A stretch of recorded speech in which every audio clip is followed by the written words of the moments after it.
Olá pessoal, como vocês estão? Hoje nessa aula nós vamos falar um pouquinho sobre dislexia, fazer uma introdução ao tema, passando pela definição, a prevalência, o diagnóstico, o tratamento, a manifestação e falando um pouquinho sobre as adaptações curriculares no contexto educacional. Então eu vou pontuar para vocês e depois a gente vai fazer uma discussão sobre isso, tá? A dislexia, ela é uma condição neurobiológica que tem uma origem congênita. Eu vou explicar tudo isso daqui a pouco. Ela comete pessoas que têm um potencial intelectual normal, então não tem alterações, comprometimentos auditivos, visuais ou cognitivos. Essas pessoas geralmente têm instrução educacional adequada. Durante todo o percurso acadêmico, elas foram estimuladas de uma forma que deveriam responder a esse processo de alfabetização da mesma maneira que os seus colegas de sala de aula. E ainda assim elas não conseguem aprender da forma como os pares aprendem. Então o que significa quando eu falo de uma condição que é neurobiológica e congênita? Essas crianças, esses indivíduos, eles já nascem com dislexia. Existe aí um fator hereditário genético, então muito provavelmente alguém na família também teve esse transtorno e manifestou uma dificuldade em algum momento do seu percurso, da sua vida acadêmica. Quando eu digo que ela é neurobiológica e que o indivíduo nasce com ela, eu também estou falando que ela não tem cura. E o que eu devo fazer se ela não tem cura? Eu preciso identificar o quanto antes, tanto no contexto educacional como no âmbito familiar, passando por uma avaliação especializada, para que eu possa iniciar um processo de intervenção que vai ter como objetivo, minimizar as consequências emocionais e pedagógicas que a condição pode causar, Então a gente sabe aí que a principal manifestação da dislexia é a dificuldade na aprendizagem. Então, quando eu começo a perceber uma barreira na aprendizagem, isso geralmente vai acontecer quando a criança está em contato formal com a leitura e com a escrita. Então, geralmente, nos anos iniciais, ali no primeiro e segundo ano do ensino fundamental, a criança tem uma cobrança maior relacionada à decodificação do código linguístico. Então, é exigida uma relação letra-som, que a gente fala que é a consciência fonológica, no momento de apropriação do código escrito, Então, ela vai precisar se alfabetizar, ler, escrever, interpretar, e tudo isso exige várias habilidades, como habilidades visuais, auditivas, memórias, função executiva, entre outras. E aí começo a perceber e ficar distante dos meus colegas que podem progredir em uma velocidade diferente da minha se eu tiver dislexia, A dislexia, ela tem diferentes graus, então às vezes eu posso demorar um pouquinho mais para perceber que uma criança é disléxica, porque ela tem um desenvolvimento aparentemente normal e vai manifestar essa dificuldade, essa disfluência de leitura terceiro ou no quarto ano, Apesar desses sinais de risco para dislexia poderem ser levantados desde a fase pré-escolar, eu só posso ter um diagnóstico fechado de dislexia por volta dos 8 anos e 6 meses, 9 anos, que é após o período em que essa criança teve todas as oportunidades de se alfabetizar, passou por todas as fases, recebeu todos os estímulos necessários para se alfabetizar e para ler de uma forma fluente, mas ainda assim ela não conseguiu.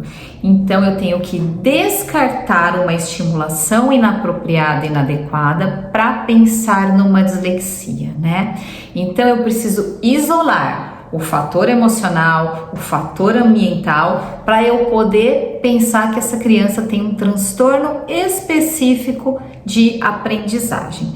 E o que é essa manifestação de dificuldade de aprendizagem no caso da dislexia? Então as crianças vão ter ou uma dificuldade maior, né, um tempo maior para se alfabetizarem, então há um comprometimento durante o processo de alfabetização, que se desenvolve de uma forma muito lenta, né? Ou só de uma forma diferente que os seus colegas. Eu vou ter uma disfluência de fala, então a gente pode chamar isso, comparar com uma leitura silabada, né? A criança repete várias vezes a sílaba de uma palavra quando ela vai ler um texto, ou ela enrosca diante de determinadas sílabas complexas, né? Ou em que ela tem dificuldade para fazer a relação letra-som. Ela vai apresentar dificuldade na compreensão, na interpretação textual. Por quê, pessoal? Quando eu tenho uma demanda muito grande no momento de decodificar, então se eu, ao ler uma palavra e fazer a relação letra-som, tenho uma exigência muito alta, neurológica, para entender que quando a representação da letra V está ali, isso significa o som V. Isso me exige tanto que eu não consigo interpretar, porque o meu esforço é direcionado para ler e não para entender. De uma forma mais simples um pouquinho, a gente pode pensar, o que vocês acham que é mais fácil? Quando a gente faz uma leitura em voz alta ou quando nós lemos para nós mesmos, uma leitura silenciosa? Então alguém me deu um texto e falou, vou te fazer algumas perguntas sobre ele. Como é mais fácil de eu entender, de eu compreender aquele conteúdo que está ali? Se eu ler para mim mesma silenciosamente ou se eu ler em voz alta? Vamos ver se vocês pensam da mesma forma que eu, né? Então, para mim e para a maioria das pessoas é mais fácil eu ter a compreensão de um conteúdo, de um texto e fazer uma interpretação se eu fizer uma leitura silenciosa dele. Por quê? Porque quando eu vou decodificá-lo, vou fazer uma leitura oral, os meus esforços estão em ler corretamente para o que o meu ouvinte compreenda. Então eu presto muito mais atenção na minha leitura do que no conteúdo do que eu estou lendo. Entenderam? Por isso que quando a gente lê em voz baixa, silenciosamente, eu faço uma interpretação melhor. E é mais ou menos isso que acontece. Quando o disléxico vai fazer uma leitura, só que a leitura dele mesmo silenciosa demanda muito esforço, né? Causa ali um atraso, uma dificuldade, né? Uma consequência maior na interpretação do texto que ele está lendo, tá? Eu tenho também uma dificuldade de cálculos, um comprometimento no raciocínio lógico matemático, que pode acontecer de duas formas. Ou porque quando eu tenho uma demanda que eu preciso ler um enunciado de um problema para montar e estruturar uma conta, é a mesma coisa que eu falei, a minha dificuldade na compreensão do que aquele texto, aquele parágrafo solicita, ela é prejudicada pela minha decodificação. Então eu não consigo entender o enunciado, eu não vou saber fazer o problema, montar o problema, né? E isso a gente tem que verificar com muito cuidado, porque às vezes a gente recebe paciente com queixas na matemática, ele não sabe fazer cálculo, e se você der a conta estruturada, montada para ele, ele não tem nenhuma dificuldade para fazer. A real dificuldade dele é na interpretação pela questão da decodificação. Então, se alguém ler para ele o problema, ele consegue estruturá-lo, e resolvê-lo, tá bom?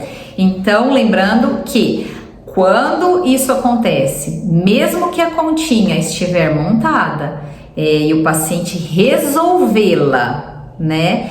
Isso está relacionada à falta de dificuldade de interpretação daquele conteúdo, né?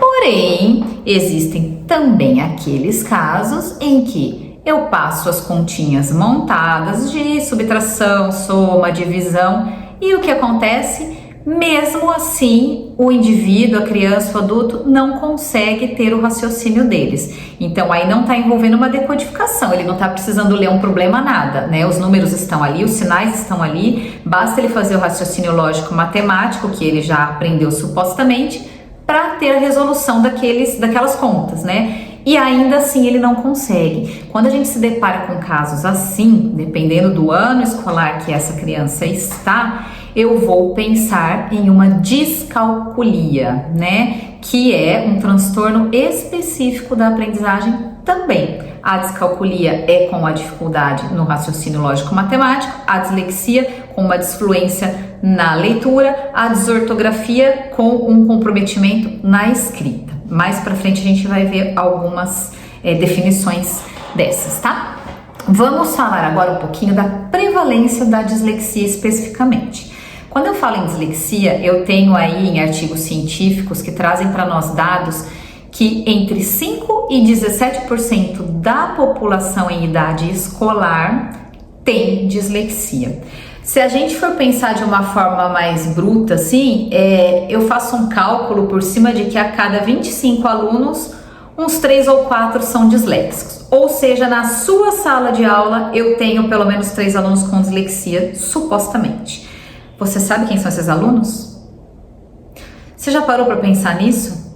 Nessa prevalência, nessa incidência? Em quantos alunos estão passando despercebidos pelo sistema? E que, se eles fossem identificados anteriormente, a vida deles podia mudar?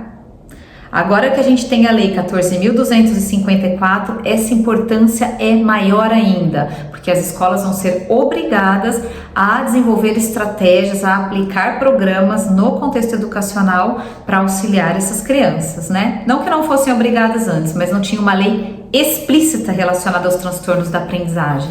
E agora tem. Então, lembrando que a prevalência também é maior no sexo masculino, tá bom? Essa questão da hereditariedade que a gente falou é muito comum, é bem comum quando a gente vai avaliar um paciente, depois chama os pais para dar uma devolutiva. Eu já tive vários casos que aconteceram assim na clínica. No momento da devolutiva, o pai percebe que também é disléxico. Então, quando eu apresento os resultados dos testes que foram aplicados, explico o que é a dislexia, conto que eu observei como alteração de habilidade, que isso já deveria ser apresentado, esperado para aquela faixa etária, muitos pais fazem um retrocesso ali, né? E lembram da época em que eles estavam na sala de aula e se identificam, né? E geralmente esses pais optaram por profissões relacionadas à área de exata, né? Porque a área de exatas não vai demandar tanta leitura como, por exemplo, um curso de direito, de medicina, né? E muitos desses pais acabaram tendo mais facilidade em cálculos matemáticos do que em leitura, tá bom? Então isso é um dado também muito interessante que acontece com bastante frequência. E quais são os sinais de risco que eu posso identificar no meu aluno ali nos anos iniciais para pensar, para levantar a anteninha, para ficar de olho se isso pode ser uma dislexia, né? Então, pessoal, o transtorno fonológico, que é a alteração de fala, é o principal deles. Então, se eu tenho um aluno que troca letras na fala ou que em anos anteriores teve uma troca de fala persistente, então eu estou com um aluno que tem dificuldade de alfabetização. Tenta perguntar para a família se ele foi na fono já quando ele era pequeno. Muitos desses alunos demoraram mais para começar a falar. Então, se eu tenho um prejuízo nas habilidades de linguagem, esse já é um sinal de dislexia, né? De risco para a dislexia. Porque, na verdade, pessoal, a dislexia é uma falha na linguagem oral, na habilidade chamada consciência fonológica, né? Consciência fonológica é a capacidade de eu manipular sons da fala. Para eu manipular os sons da fala e entender que de repente o bo que está no final do lobo é o mesmo bo que está no começo de bolo, ou de boca, ou de boneca, que está no final de cabo, né? Então essa habilidade de eu compreender que os diferentes sons podem ocupar diferentes posições, né? Ou as sílabas ou os próprios sons, é chamada consciência fonológica. E o prejuízo nela é a principal condição da dislexia. Então, todos os disléxicos têm um prejuízo na consciência fonológica. Não quer dizer que todos os disléxicos tiveram um transtorno de fala. Mas, por exemplo, se a gente pede para um disléxico fazer uma soletração de uma palavra, e claro que o nível dessa palavra, né, de dificuldade, vai depender da idade dessa criança, eles têm muita dificuldade para associar, assimilar qual é o som que cada letra representa, tá bom? Então, transtorno da fala é um dos sinais de risco. Orientação espacial e temporal. Se eu tenho uma criança que eu percebo uma desorganização, ou na folha, né, no próprio papel, ou que não sabe o que é manhã, tarde, dentro, fora, em cima, embaixo, perto, longe, primeiro, último, os meses do ano, os dias da semana, e se isso já for esperado para a sua idade, eu também vou pensar que ela pode ter sinais de risco para a dislexia.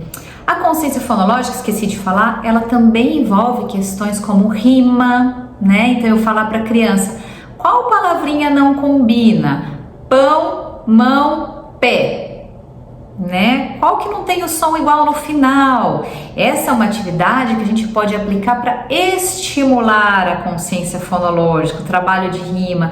Isso é extremamente importante na educação infantil e consta nos parâmetros curriculares americanos, tá? Então, trabalho com rima, com aliteração. A aliteração é o som no início da palavra que combina, né? Então, por exemplo, boneca, boné e carro, qual que não tem aliteração, não combina aí, não rima, desculpa, não combina o início da palavra, né? Então, tudo isso são habilidades que podem e devem ser estimuladas, trabalhadas na educação infantil. Quando eu trabalho habilidades auditivas de uma forma efetiva, desde da educação infantil, da pré-escola, eu tenho uma criança que está melhor preparada para percepção do som, então para fazer discriminação, identificação, tudo que envolve no momento de um ditado, memória auditiva, tá? Porque a percepção dela foi desenvolvida, trabalhada e estimulada antes dela iniciar esse contato formal com a apropriação do código linguístico, né, escrito, na leitura e na escrita, tá? Vamos ver o que mais.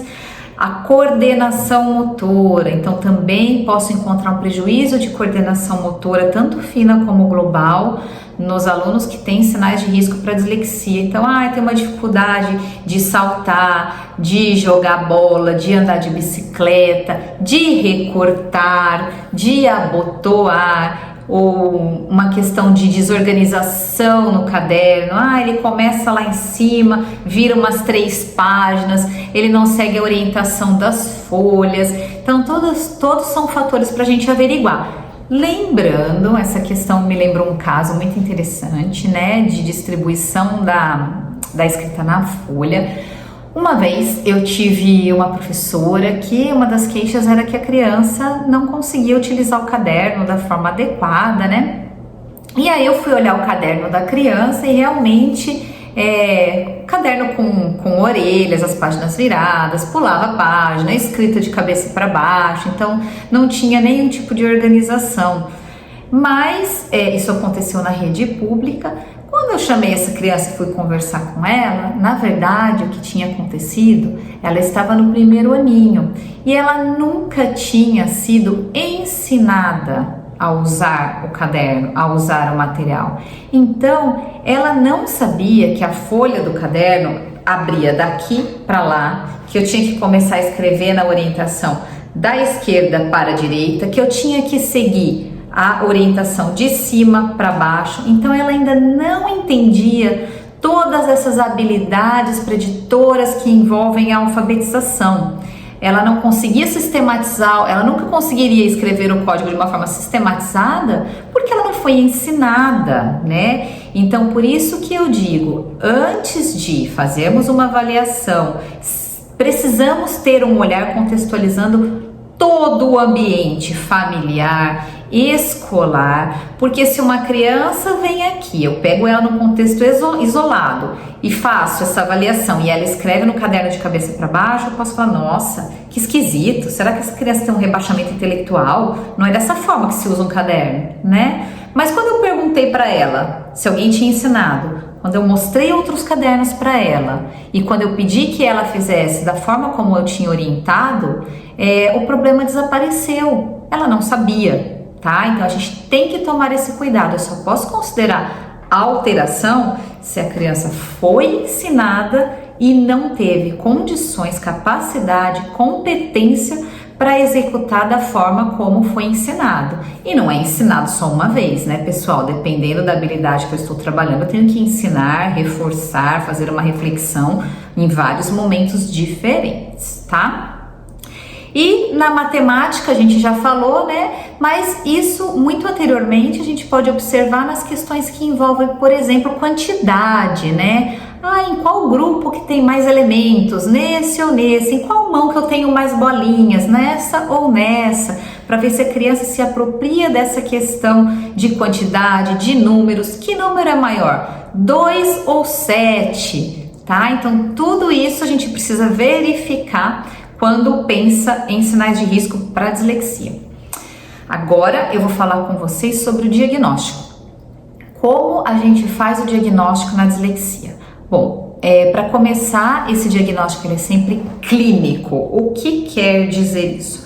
Eu não tenho um teste, um exame de sangue ou de qualquer outra coisa que eu peço para a criança para ver se ele aponta dislexia ou não. Não é dessa forma que funciona. Eu vou avaliá-la aplicando protocolos com observação clínica, por exclusão, né? Então, se vem uma criança no consultório e ela tem uma deficiência auditiva e troca letras para escrever, eu não posso dizer que ela tem dislexia e por isso ela tem um comprometimento pedagógico, né? Na verdade, o que justifica essas trocas que ela está trazendo para a escrita é a deficiência auditiva dela, é a alteração na habilidade auditiva, tá? Então, eu preciso pensar se não há nada, nenhum outro fator que justifique aquela questão na aprendizagem para eu isolá-lo e pensar numa dislexia. Uma criança que tem um ambiente familiar completamente desestruturado, emocionalmente ela está necessitando de uma intervenção psicológica, né? Ela tá toda a vidinha dela é uma bagunça. Ela pode não estar aprendendo por outras questões que não tem nada a ver com uma condição neurobiológica de transtornos específicos da aprendizagem. Então, se esses outros fatores estão ali presentes, primeiro eu preciso saná-los e se ainda assim ele persistir com os transtornos de aprendizagem, aí a gente vai pensar na dislexia. O que eu vou considerar também, né, pessoal? Os dados da anamnese, extremamente importantes para eu levantar aí os sinais de risco e já trazer uma hipótese diagnóstica. Eu vou pedir sempre um relatório para a escola, para eu entender como é o contexto educacional.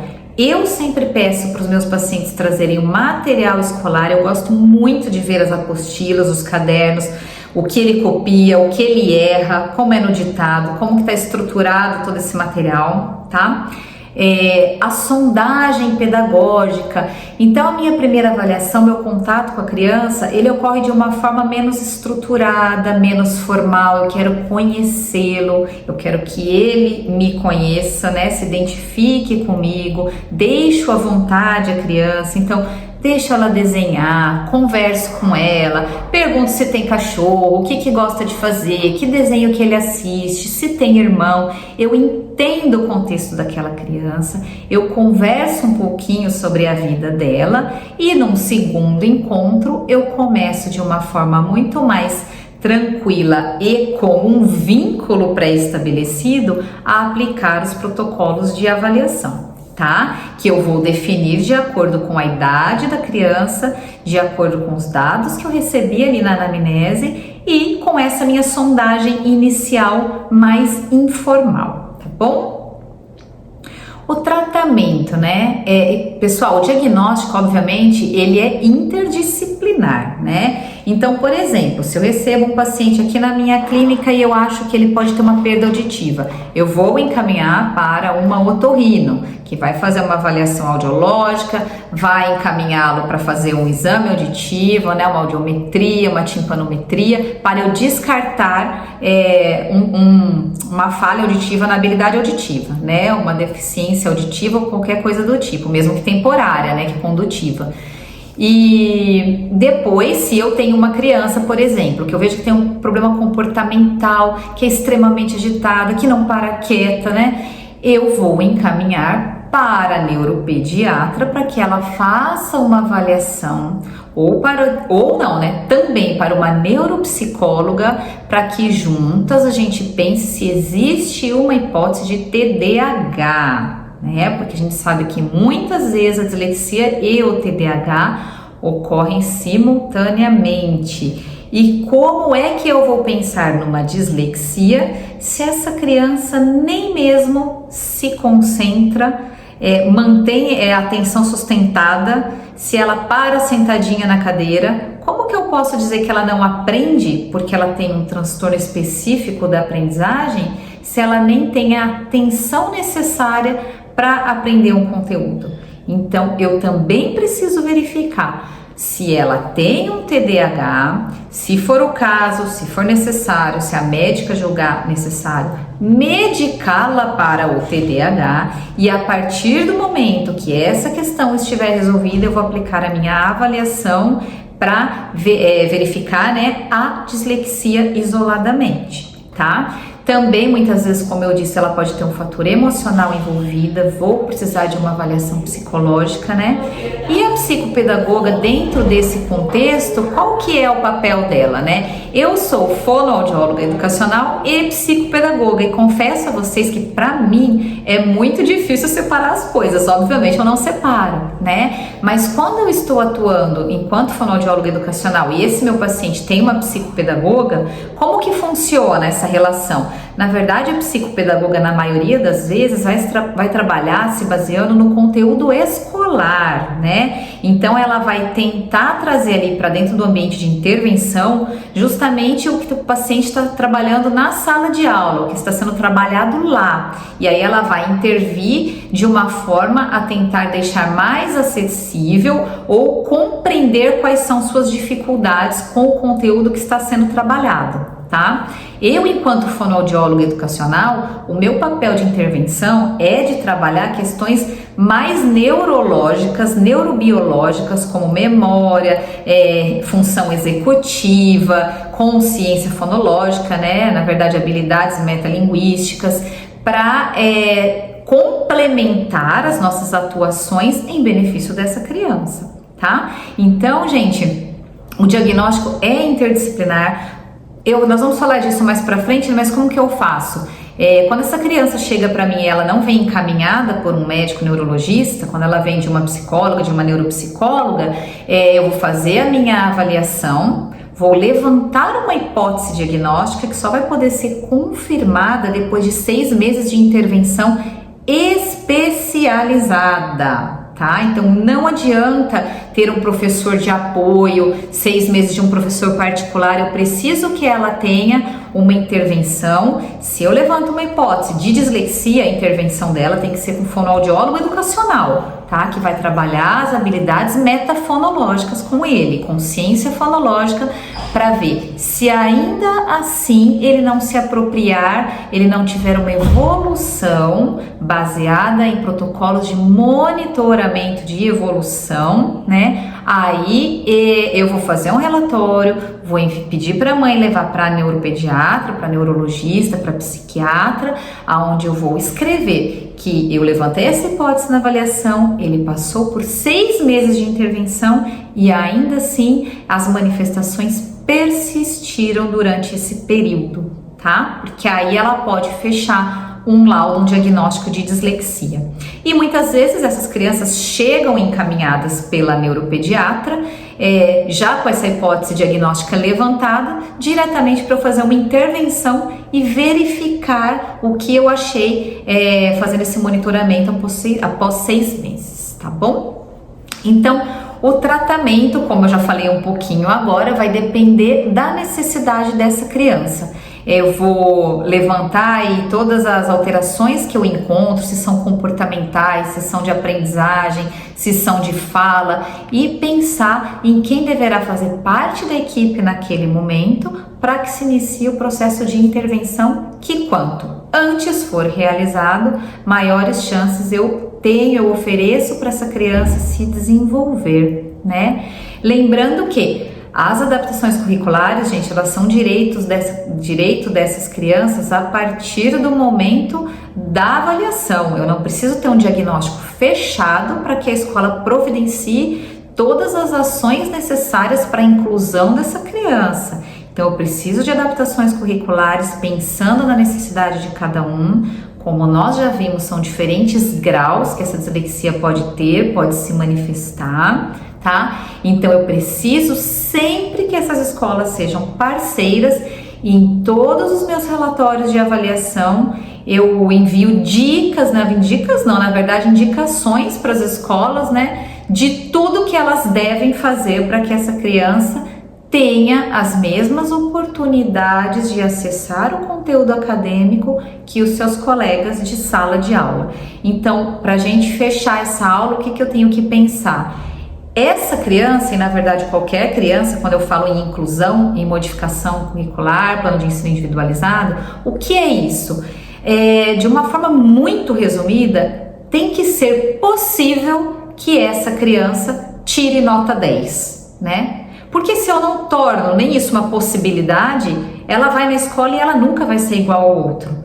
Então, quando a gente pensa em equidade, é isso que a gente está falando, né? Disso que a gente está falando. Essa criança consegue tirar 10 com o esforço dela, né? É possível ela tirar 10? Porque se eu penso que uma criança disléxica vai, durante toda a sua vida, trocar algumas letras na escrita, e se eu acreditar que a escola sempre vai descontar nota pelas alterações ortográficas, essa criança nunca vai tirar 10, né? Então fica aí uma reflexão para vocês fazerem, e tendo a possibilidade de tirar 10, ela está incluída de forma efetiva na prática na escola. Tá bom, pessoal? É isso que eu tinha para falar nessa aula de hoje, e até a próxima!